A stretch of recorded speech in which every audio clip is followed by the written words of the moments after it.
Hi everyone, welcome to Phoenix and Friends, the podcast where we bring you a little bit of motivation, inspiration, and light, one guest at a time. This week we are diving into the worlds of charity, body art, and black psychology with my very special guest, Naala. Naala, how are you doing? I'm fantastic. Having a very wholesome day, wholesome week, wholesome month. Amazing. So I'm feeling myself and feeling very empowered. I've been living in my truth recently, aligning myself with what needs to be, letting go and shedding, living by my truth of my organization. No more excuses in Naala's house, and really embodying that for Black Pride this weekend. So I'm feeling great. I'm excited to be here. Phoenix and Friends. So I'm excited to have you on. So, for the friends back at home, please do introduce yourself. Tell everyone, what is it that you do? You spoke about Naala's House already. So my name is Naala Lartey. I run an organization called Naala's House CIC.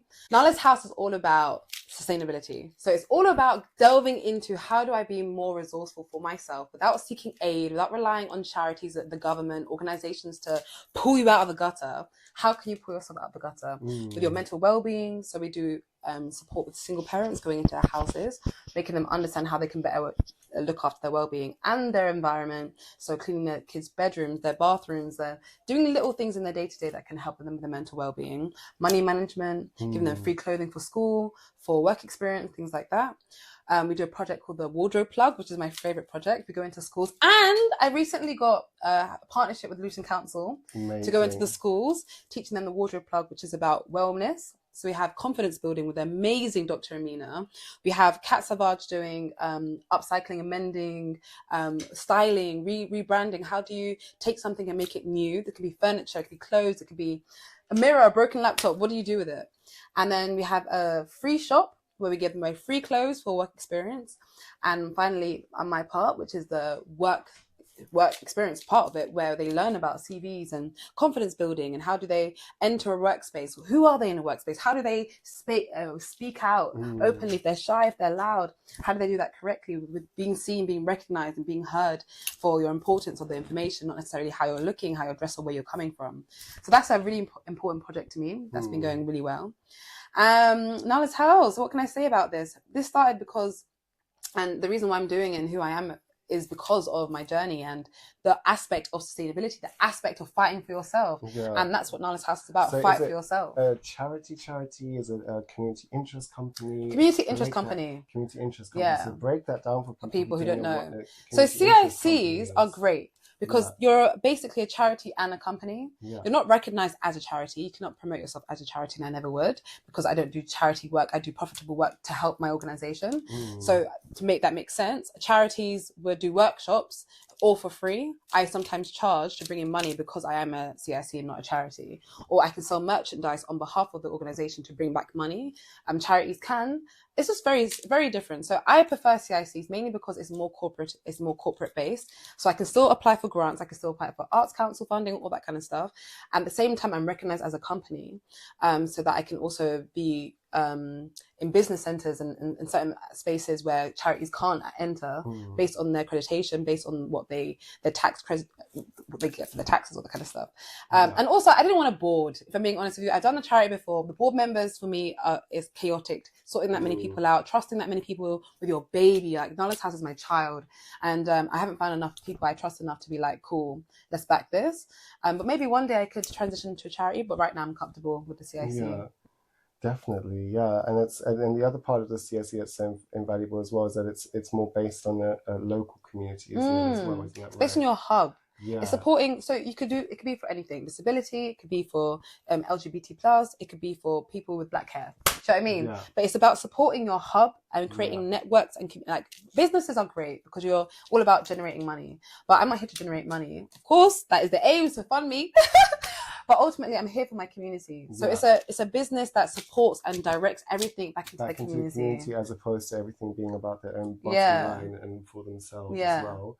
Exactly, the things I can do. You have less barriers with charities. You don't have to do, there's a lot of box ticking with charities. And the boxes they make you tick, make you feel sure that it's that, demoralized. And it also accesses, I think a lot of people are a little bit disillusioned with charities and of themselves because of that limitation of how much charities can actually do. Yeah. And also who will support you. Yeah. When I was a charity, I always had to contact, unfortunately, cis white males or cis white females who can help me write the application, because they wrote it in a way that I would never write the application. The way they speak about melanated people, queer people, people who are underprivileged, they write in this way where it's so demoralizing and hard to read or even write. I could never write those. And I'm trying to find a way I can use my voice to either change the way applications are created, or at least how I want to show my application and present them. And fantastically, there are more organizations out there now that support melanated people, queer people, people who are underprivileged, in spaces that are single parents, and or domestic violence, going through a lack of funding completely, and you just need support for your white goods and stuff like that. So more is changing, amen, thank you. But yes, charities do take more of their income for themselves. 3% or maybe 6-10% goes towards the organization, and I don't see that fit for who I am and what my values are. So I chose CIC for now, at least. Yeah. And outside of the CIC and the charity work, you are also an incredible artist. Girl, let me even get started because they're just sitting here watching me. So I started body painting, and people always call it African body painting. I call it just art, and where my spirit takes me. Isn't that so funny how people always put an extra label? Everyone always says, oh yeah, African body painting. And the joke is, think of that just in music, and they're like, oh, you're a black singer, so automatically you're doing black music, you know? Or rap, or reggae.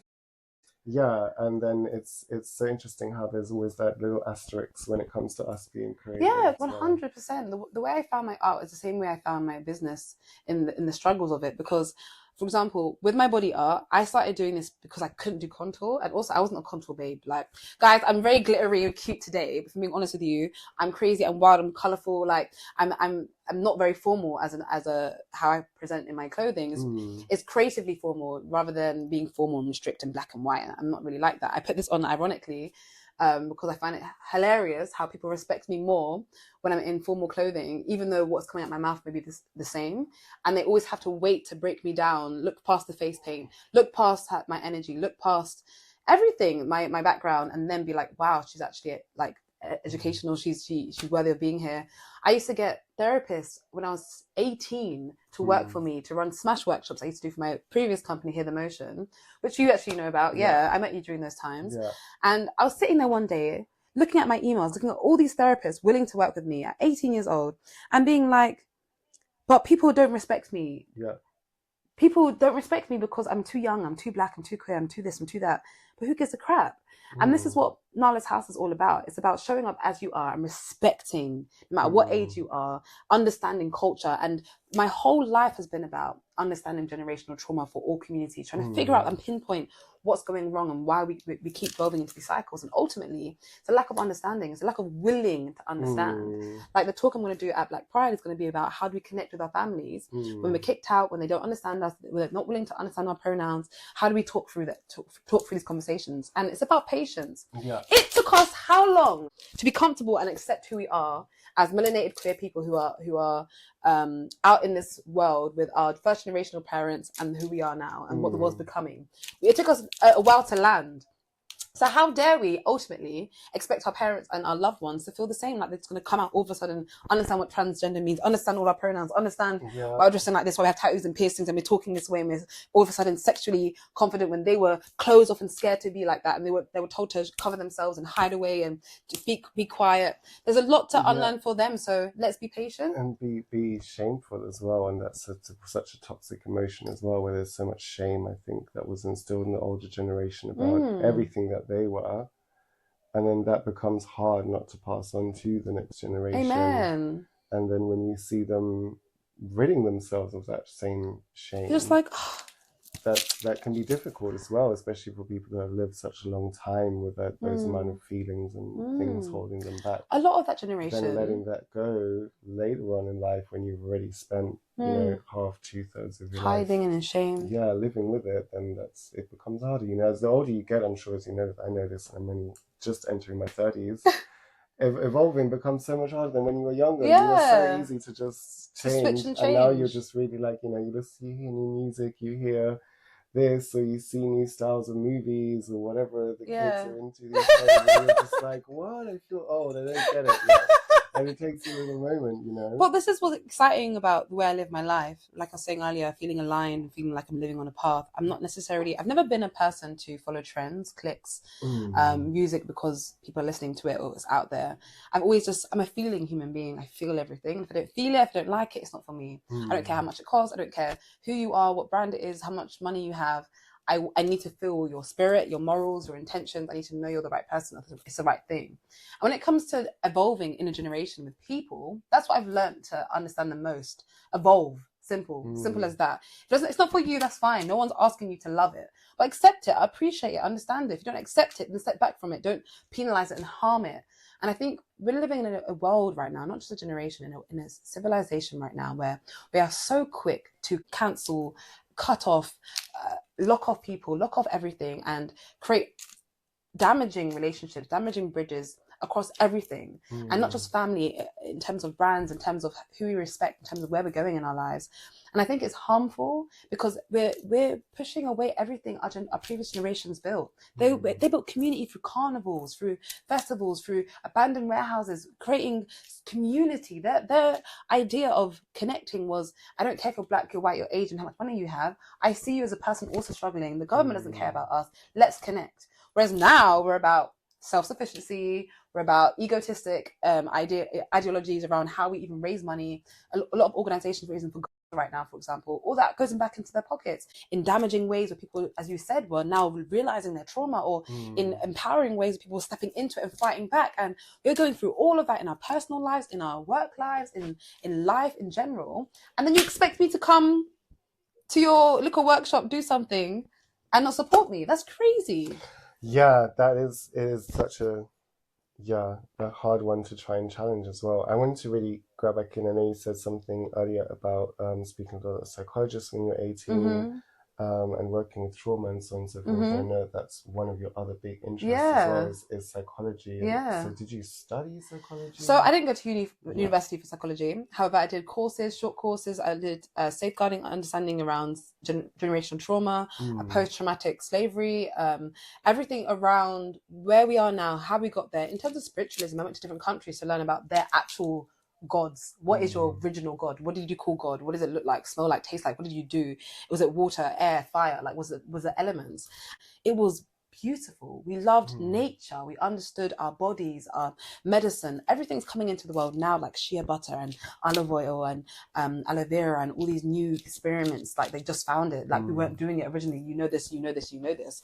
However, when it comes to the depth, the core of everything, it was love. It was a lot of love, nurturing everything. And we've lost that due to faith, due to God, due to connection with ourselves, due to them penalizing every aspect of our physical, making us so burdened on our physical that we don't even think about our spirit anymore. We don't thank and appreciate, have no gratitude, don't sit there and connect, don't respect our elders, don't respect ourselves, our siblings, everyone. And it's deeper than I ever thought. However, it's not impossible. What I learned, I keep saying again, I'll say it again, is patience. No more excuses. Allow your excuses. Put your energy into yourself and the people you love. Who cares about what the government's doing to you? Who cares what's happening over there? Because once you make this secure in yourself, I swear down, guys, it's more than toxic positivity. It's more than what they tell you on Instagram or on the TV. It's more than that. It's you sitting there being like, okay, am I going to commit? No. Am I going to fight? I don't want to. Okay, I'm in limbo right now. What does limbo actually look like? What can I do? What can't I do? How do I take action on what I can? Day-to-day things it could be. If your mental health is drained, for example, a lot of people who came to my workshops, they were done. They couldn't even think about the possibilities of happiness or joy, or even a smile on their face. But when I said the simplest things like, wash your dishes as soon as you eat, wash your clothes as soon as they're dirty, do simple things that make you feel like a human again, simple little mindful things. When you feel angry, think to yourself, why am I angry? Write it down, blare it out, scream, shout, chum, ever roar to who your God is. And then you humble yourself in the truth. Now what can you manage? Because we're so quick to be like, okay, meditate, be calm, oh my God, alignment, yes. But no, it's rage. Rage filters beauty. Like destruction filters beauty. And everything is a circle. It's a circle of life. And if we allow these feelings to manifest in ways where it's constantly excuses and it's constantly pointing fingers, we're never going to learn, we're never going to evolve. Just like our communities. Yeah, it's finding ways to channel the things that we're going through and create them into a positive outcome at the end. It's not even just all. positive. And It's an alternative outcome. Constructive outcome, you know, and finding a way to not just channel that into, and a constructive outcome can be anything that can be done by breaking something down, putting something back together. But I think that is so important that you touched on that. It's finding that goal of what you're going to do with those emotions, rather than just allowing the emotions to dictate. They take over, or to destroy you. Yeah. And just like my body art, the reason why I don't call it African body paint is when I went to Ghana, even different places, Senegal, I went to Gambia, and I asked them, what do you call this kind of body art? They were like, oh, Aztec or some parts of Africa. But they would never call it African body art because it's not part of their culture, their personal culture.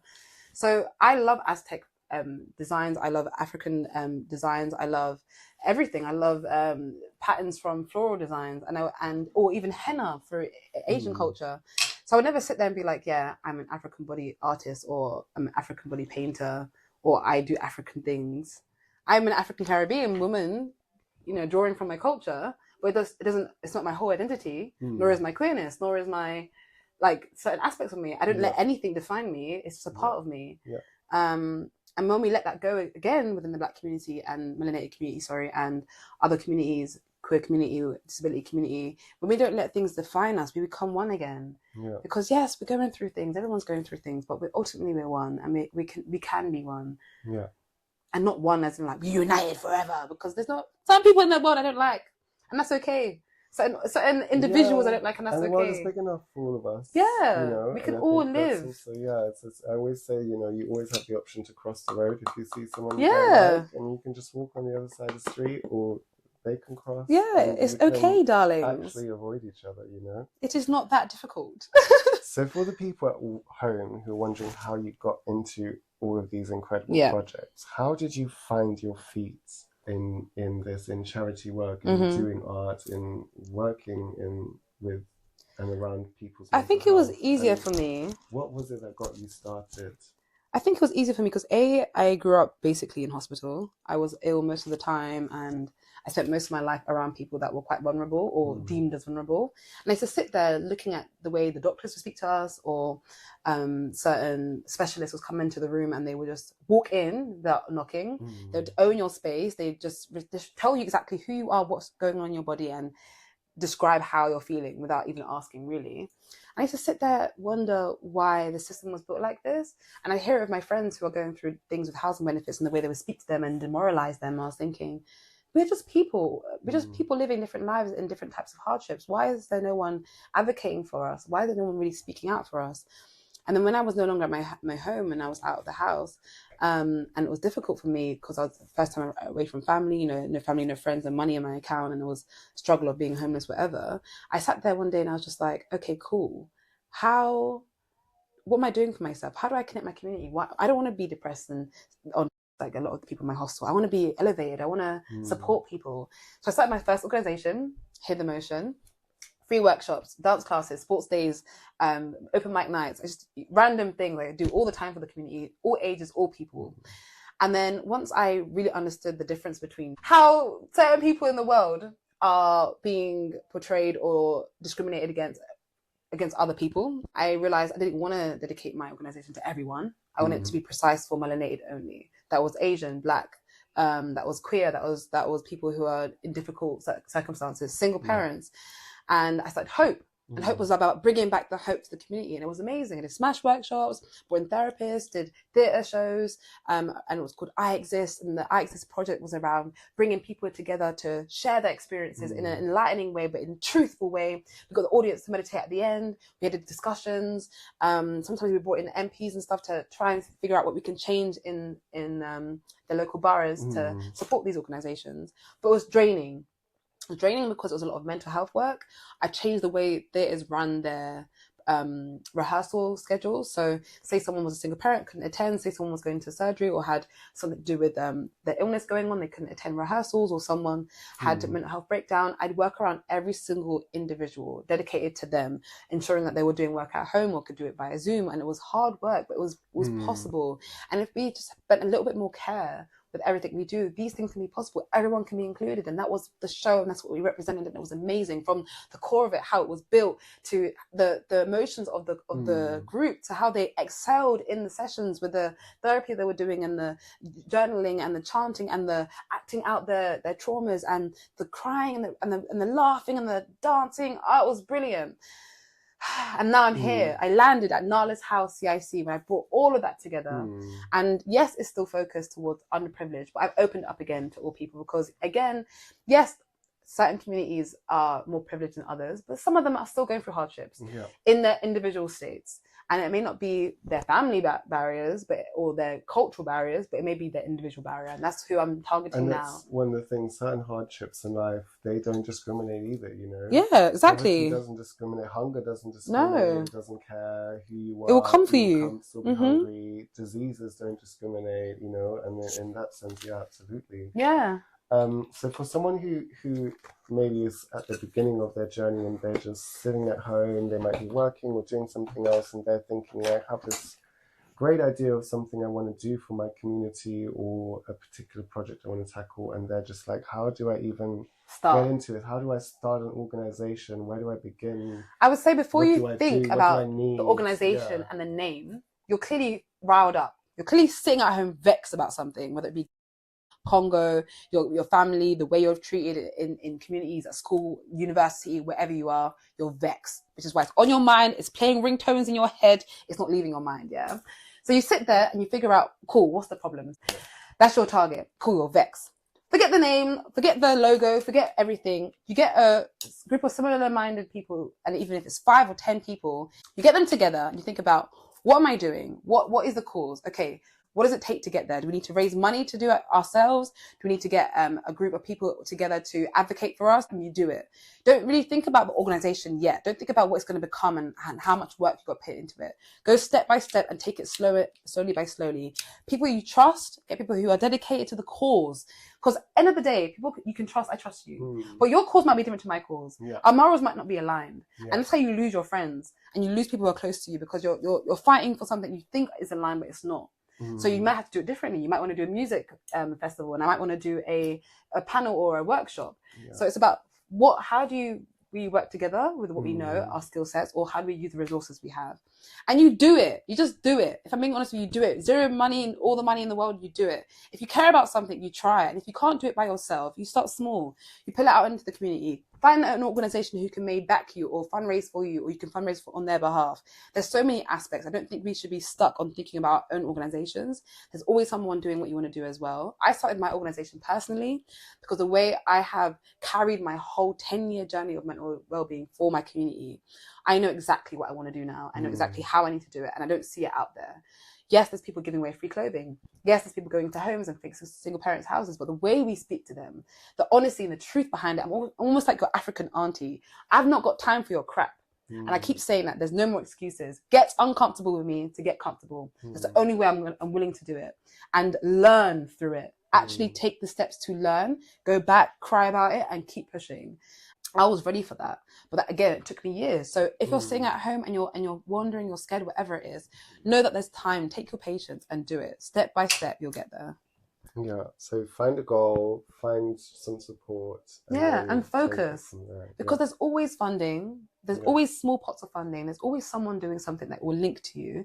There's events you can go to and connect with people. I love going to events and connecting. That's the only way I figure out what's going on in the world. I'm not really good with social media. I post, but I don't know what I'm doing.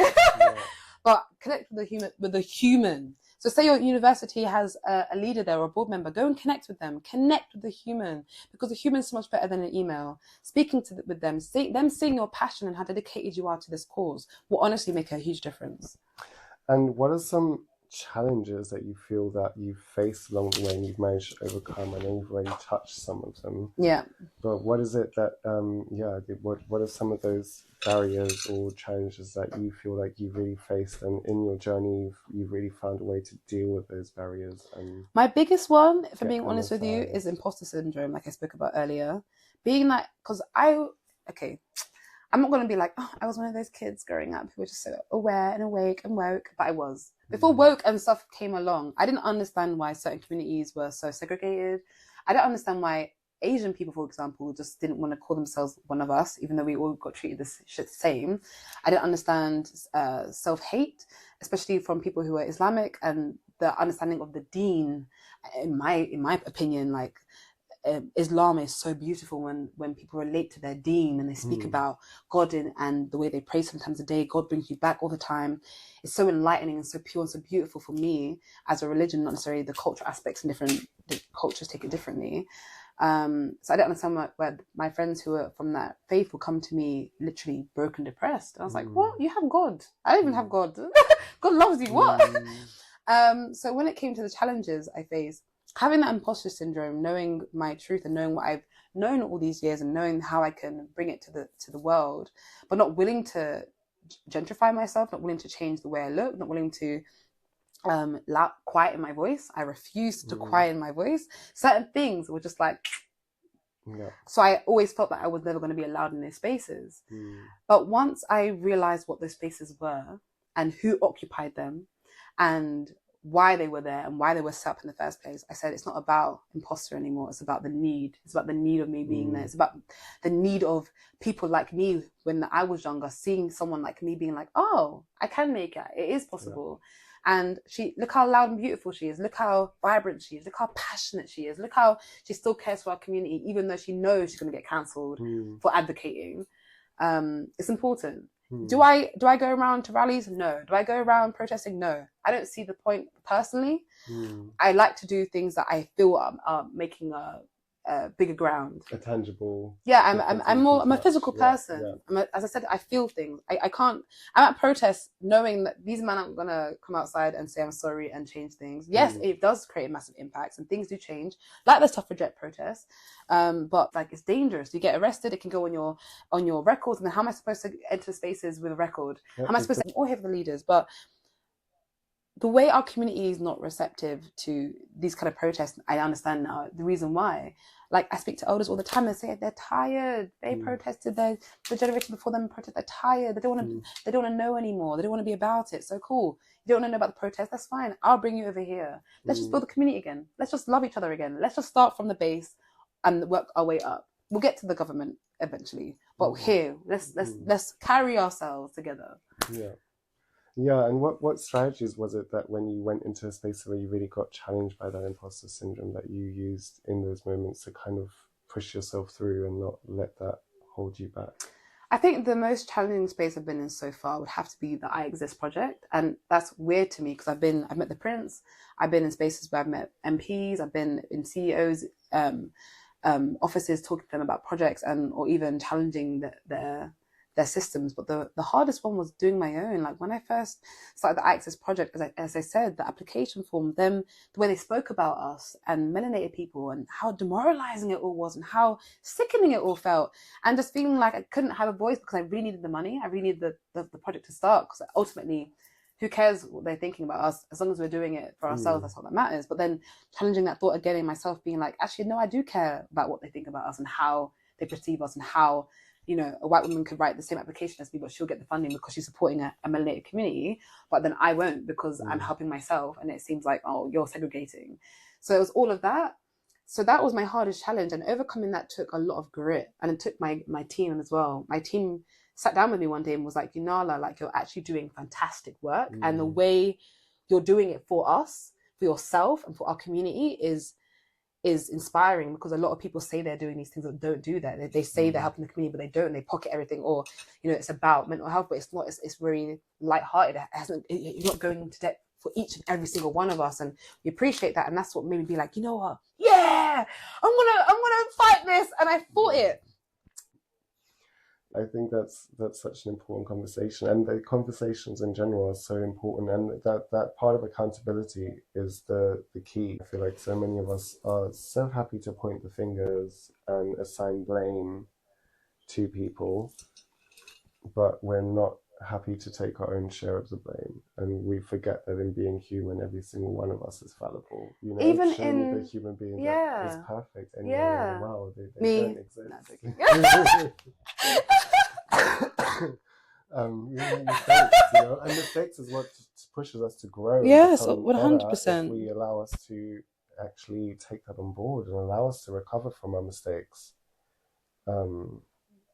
So, are you up for some quick fire questions? 100%, let's go. Okay, let's go. Okay, what is your favorite song right now? Brown Skin Girl. Okay. I say yes because I love brown skin, anything with brown skin, even the ooh, chocolate and caramel, anything that speaks about brown skin, basically. I love hearing it. I never got it growing up. I don't care how many times I hear that song. My heart, my child cries. Someone's singing about us and they love us. So those are my songs. Anything to do with melanin, baby. What is your favorite place to go and unwind? Weirdly, it's Angel Station. There's a part of the subway that has fantastic acoustics and it sounds like you're in a dome, like a perfect dome with perfect acoustics bouncing around the whole room. And I sit in the center and I sing and I close my eyes and people walk past me, I don't care. Because all I can hear is my voice and I sing and I hum and I chant.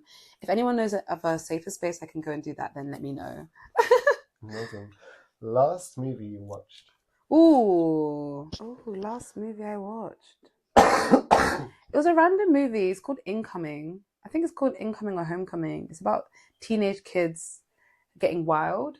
But I watched it because I'm trying to figure out why they're promoting the new generation to be more chaotic like they did with our generation. I think kids have always been chaotic. But they're not. The new generation have changed. I met a young girl, 14 I think she was, who had a satellite radio because she wanted to hear the planes come over and she tracks them. I didn't know anyone growing up who did that. Nerds nowadays aren't nerds. It's generic. Back in the day, there was more nerds because they weren't around as more. But like growing up, I was one of the only dancers in my group. Like there was hardly any dancers, but now everyone's on dance. Everyone's a dancer. Everyone's a DJ. Everyone's a TikToker.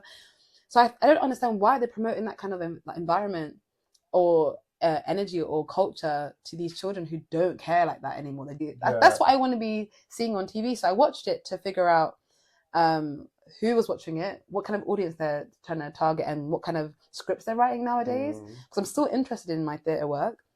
I'm still writing. Do you prefer ice cream or sorbet? Sorbet. Sorbet, all the way. All the way. Name one book that you think everyone should read. Noughts and Crosses. Noughts and Crosses. Yeah. By Mallory Blackman. But I like that book because I read it when I was younger. It's now become a series. It's become a theatre play. It's expanding, but not just because of that aspect. Because I was young and I had just watched Roots and I was really depressed. And I read a book and about the switch up where white people are black people are white. What would it look like? And she had to make an ultimatum between picking her husband and her child because they want to kill this beautiful mixed race child. And I just remember sitting there just shocked, honestly stunned at the reverse more than anything. And the reality of that. What if we were to be on top? What would that look like? Would we be so hateful? And when we were at the top, did it become like this because we were hateful? And why was that history erased? Why can't we remember that? That is it. What is your favorite trash meal? Pizza. Oh! What is your favorite? Pizza and Chinese. Oh! Pizza and Chinese. Listen, I even put the Chinese on the pizza. Woo! Listen, don't go there. Trash meal. Talk about trash meal. Pizza and Chinese. Oh my God, girl. You don't know about that till you try it. Healthy cooking show with Naala Lartey coming soon. On a budget. What's your favorite healthy snack? Mango slices. Anything mango, really. Dried mango, fresh mango. Who was the poster on Teenage Naala's wall? Bow Wow. Bow Wow. Bow Wow. Bow Wow. Wow. Wiki yo. Wiki yay. Bow Wow was my and Sierra. I feel like my brain knew before I did. My body knew before I did. I didn't know why she was always on my wall, but I loved her there. She was there, and then Bow Wow came, and then I was obsessed. Sierra from like the second album, Like a Boy album? Like a Boy. What? When I realized who Sierra was to me. What was the favorite concert you've ever been to? I would have to say, okay, I haven't been to many concerts. Beyonce was incredible. Don't get to say Beehive and kill me. But I would have to say FK Twigs. FK Twigs. Yeah, FK Twigs, mainly because I stumbled upon her concert by accident. My friend was performing for her, and he was doing bone breaking, and I went to go support him. When I saw her, the way her artistry was, and the way she's so free and weird and creative in her voice, and so classical, but also quite new, like a new sound that she was creating. I'd never heard it before. And the vocals she had on stage, and the queer people, disabled people, everyone was on stage with her. And I was like, this is the artist that I've been looking for. And she doesn't really scream sex. Her sex isn't sex, it's creative. And that's what I've always missed about old school artists like the Sierras, the Missy Elliott's, who had their tracksuit on and sang and rapped, and it was all more about their personality and not what they're trying to present to you. And when she's now coming back with her new style, like FKA Twigs, I saw the new artistry she was creating through what they're trying to describe as sexual. And the way she also fights for AI rights when they're trying to take over artists and recreate their faces and recreate their music. She stands up for that. So yeah, her concert really was sick. Long story short. Where's one place in the world that you still have to visit? Brazil. Brazil. How have I never been to a queer pride in Brazil? How have I never been to Rio de Janeiro Carnival? Wow. Like, what is going on with me? So Brazil, I'm still sitting there like, I still can't believe I haven't been there. Get ASAP. Yes. After this, I'm going to book my ticket. Where is your favourite place that you have been on holiday? Mexico. Mexico is my dream spot. Yeah. I love the colours, the Aztec patterns. I love the culture. They know their culture. They know where they're from. They know the medicine they took. They know the land, the fruits, the veg. They know what plants are growing around them. When the weather changes, they know the people in their land. They know how to catch the fish. What? I went to Mexico and I was like, okay, Mexico, okay. And not just that, they love nature. A lot of their buildings is incorporated, like Japan, like Asia, with nature. Like Brazil. I'm yet to see, baby. I'll see you soon, baby. But yeah, I loved it. I lived there in my mind most of the time, not gonna lie. I'm actually turning my living room into Mexico. Very nice. If you can't, go somewhere, just take it with you. What? Yeah, always. What is your most embarrassing festival moment? Oh, wow. So many. my most embarrassing. One that won't embarrass me too much. Let me think. I was dancing with someone and fell over with them, and then fell into a pile of people. And it was embarrassing, not because of how we fell, but how I was dancing with them. So I love to lift people up and dance, and I'm known for this, yeah. Yeah, I'm a careless dancehall king, officially, cool, whatever, self-proclaimed. However, I was dancing with this girl, and I knew she was going to be heavy for me, but I said, come on, I got this. And I lifted her up, and I was doing the whole dagga, dagga, dagga, and I stumbled back, and then the girl behind me tried to catch me, but she couldn't, so she moved, and I fell on a bunch of people in their chairs. Also a great day, not gonna lie. It was a great day. I got the girl's number. Was everyone okay? Everyone was okay. And we got Ray after that. No, they gave us a shot of Ray. They were like, it was all funny, but it was embarrassing because I really thought I could do that. I really thought I could handle that. A little bit more time. I need the games. So, who's your favourite, most inspiring historical figure? I'll say Whitney Houston. Come on, it's your life. Everything Leo with you, yeah? If it's August. Baby, I even tried to move my birthday to August one time. My friends were like, you're not born in August, why are you doing that? I was like, if they get the sun, I want the sun. You have to be born in summer to have the sun. No, darling, that's not the way things work. I was born on Earth, I get the sun regardless. You do, just not for your birthday. Wow, something for me. I mean, talk to your mum. I did. She didn't want to put me back in. And I love Whitney because she's about the voice. I like people who are about what they're about and nothing more. Like, she was, all she wanted to do was sing, poor thing. And she loved ballads, she loved the range. That's why she's called the voice. She's the voice because she is the voice. And they stripped that from her. They pushed her into fame and touring and corrupted her with money. And she's a memory for me for many things, for her voice, for her dedication to music, for the icon she became and was and transformed melanated women to believe that they can sing more than just R&B rap and be thoughts on stage. Not to say that era was all thoughts. I'm just saying she did bring a different eclectic to music at the time. And fought the bounty era. She fought through that, being like, I'm not a bounty, I'm a black woman singing music, and that's okay, like you said earlier. But ultimately for me, it's a remembrance to humble myself, because look how big she got. She still wanted to just sing, but the corruption comes so easily, and the people around you, like the safe spaces I was speaking about earlier, the safety, the community. That's what Naala's House is about. Creating those safe spaces so that no matter how big you get, where you're entering, you remind yourself of your morals, who you are, what you stand for, who you're backing, where your place is, and allowing your passions and your drives and everything to excel without being corrupted. So she's a memory for that as well. Definitely. If you could learn one language, what would it be? It would be Japanese or Mandarin. The world's evolving. I need to know what they're saying. I need to know what's happening. Everything's in Mandarin or Japanese nowadays. Yeah. Everything's being created by them. So I need to evolve myself. So I want to learn those languages. Yeah. Initially it was Spanish because, Espanol. Oh my gosh, so sexy. Wow. But it's not about the sex, Naala. Priorities. It's about... what do you know? It's about what I know and who I know and connecting and growing my business. What is the best present anyone's ever given you? Best present. My friend bought me a bubble bath, like a jacuzzi. Ooh. So when I'm in pain, the only thing that really helps is pressure, like a massage gun or massage chair I have, or like pressure on my body. And I used to spend so much money going to spas just to relax my body so I can just feel normal for a little bit. And she bought me a jacuzzi bath, and that was so thoughtful. And I use it every time I'm in pain or every time my body's crashing, and it just revives me. So I'm very grateful for her. So Melissa, love you. Thank you. What is the worst present anyone's given you? Ooh, my dad. My dad is so bad at buying presents. When I was, I think, 9. He forgot my birthday. Time to turn off the podcast episode now. Yeah, listen. It's all finished. We don't need anymore. He also says bye.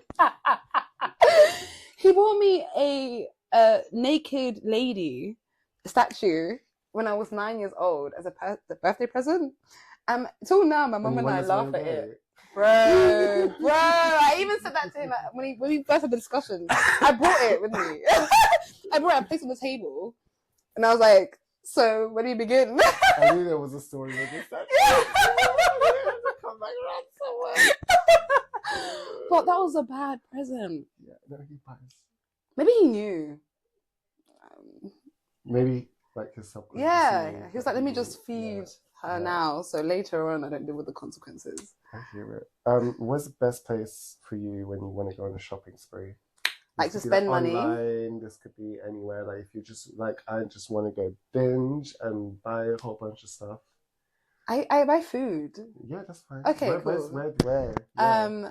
I love markets. I need to go. If I want to go and just spend money, I go markets. I go South London, and I go down East Street Market, and I just shop. I buy foods, different fruits. I buy all these imported Brazilian mangoes and different cassavas. I just go ham and I cook. I don't like spending on clothes. I haven't spent money on clothes in so many years, especially because my whole life, it's why I started again in Naala's House, because I thrifted and I clothes swap and I ask family members for clothes and I give it back, and I never found the need to buy clothing. There's so much around me. So I don't really shop buying clothes, but shoes, because obviously my feet are very different, and also make sure your shoes fit you and you only, because it's comfort in life. But yeah, food is my bag. He's straight. Or cake. I go Costco and buy cake. And what is one piece of advice or wisdom you think everyone should take in life? If you got like 30 seconds and you got a microphone and you got to tell the whole world just like one piece of advice or wisdom that you would just tell everyone, you're just like, this is just something everyone needs to hear. It would definitely be my motto again. No more excuses in Naala's House. Get uncomfortable to get comfortable. It's our own lives we're dealing with. It's going to be crazy uncomfortable, a roller coaster. So you have to drop your excuses, drop your pain, drop your anger, and live in it all. Through it, live in it all, because the only one that's going to get you out of it is you. Only your mind, your body, and your soul. So connect with yourself, your faith, whatever you need to connect to ride through it. Amazing. So what is coming up for you, Naala, in the next few years, and where can people support you and your projects and your journey? First things first, follow Naala's House on Instagram, Naala's House CIC, NAALAS House CIC. Whose house? Naala's House. And then the website's being created, so you'll see it then, and you can sign up to volunteer. You can get involved running your own workshops, fundraise on our behalf, all that kind of stuff. In a couple of years, I'm trying to get my shop next year to do pop-up shops and give away free clothing, so like a free clothes shop, and also sell merchandise like the upcycle clothes that we have, and the booklets and the journals and the affirmation jars, all that kind of stuff. So we'll sell those. And I also want to have a free haircut station. So right now I've connected with a space in Camden that does free haircuts for underprivileged people. Actually, all people, but I kind of push that network to go there personally. So I want my own hub of doing that, giving free haircuts so you can spruce yourself up for work interviews, for dates, for just life. Feeling good in your spirit makes you feel good in life. I also want to have my own workshop brand. So the Wardrobe Plug is starting to become that I can then sell to schools, that they can run these workshops to educate. Because a lot of what I do is centered around who's delivering them. I have a fantastic team who does great work. However, we can't reach everyone everywhere worldwide. So it's creating these workshop programs that we can sell on, that will communicate connectivity, understanding, diversity, self-worth, empowerment through work experience, and sustainability within your own mental well-being to families, to schools, to organizations, to hostels. And that's what we're currently doing now. So hopefully by next year, they will all launch. And ultimately, I want to have a massive annual event for single parents, showcasing, celebrating them. So I want to do a massive annual Single Parents Award. Yeah, that's literally what's called. That's crazy. Yeah, Single Parents Award. So I want them to be celebrated, to be fed, to be looked after, to be having a spa day, like almost come down and get treatment. I want to have a massive, come on, you did this, keep going, you're amazing. Come on, like I haven't got single parents. I never was raised in a single parent household, but knowing how I lived with two parents alone and seeing what people are doing with three kids, 4 kids, 5 kids with one single parent, damn. Well done. What fantastic work you guys are doing. Seriously, celebrate yourselves. And I want to help you do that. For real. Yes. Well, thank you so much, Naala, for coming on. And thank you everyone who's tuned in, whether you're listening or whether you're watching.